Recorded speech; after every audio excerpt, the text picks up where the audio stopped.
a watercolor book to go with watercolors. Some candy.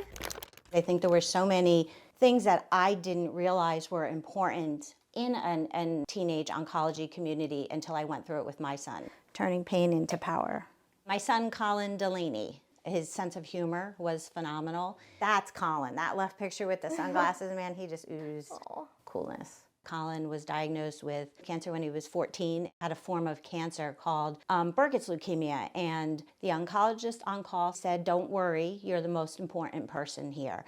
I made a joke and laughed and said, "Look at that, you know what, we're gonna call you the MIP from now on." Most important person. Doesn't mean you're not scared, but you have to be strong. About halfway through his treatment, after Colin had relapsed with a second cancer, is when we started saying, you know what, someday when, you know, we're done with this, we're gonna start a foundation and call it the MIP Foundation.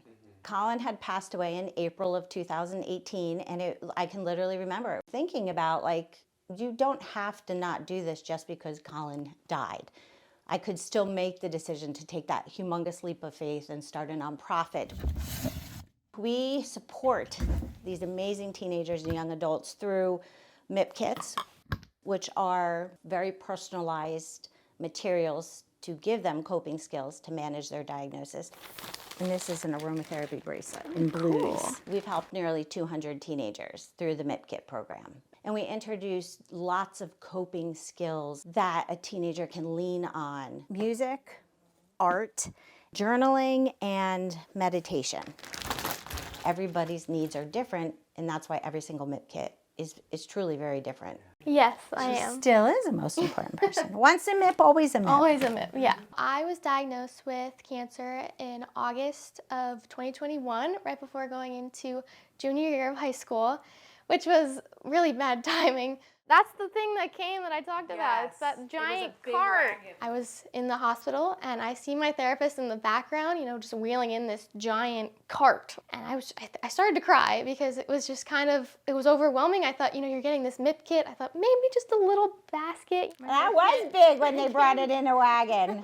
I'm pulling things out and I'm smiling and I'm laughing, and I just felt like me again. And makes me emotional to think about because I felt really, really not like myself. Where's the bubbles? The bubbles.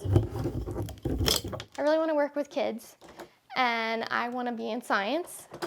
That's what I want to do, and I think it's definitely grown after being a part of MIP, and I just feel like helping people just brings me so much happiness, and I just want to do it forever.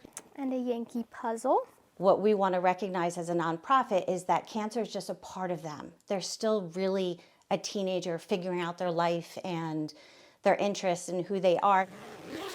If Colin were here, I think he would be relieved because we're providing services that he would have really benefited from too.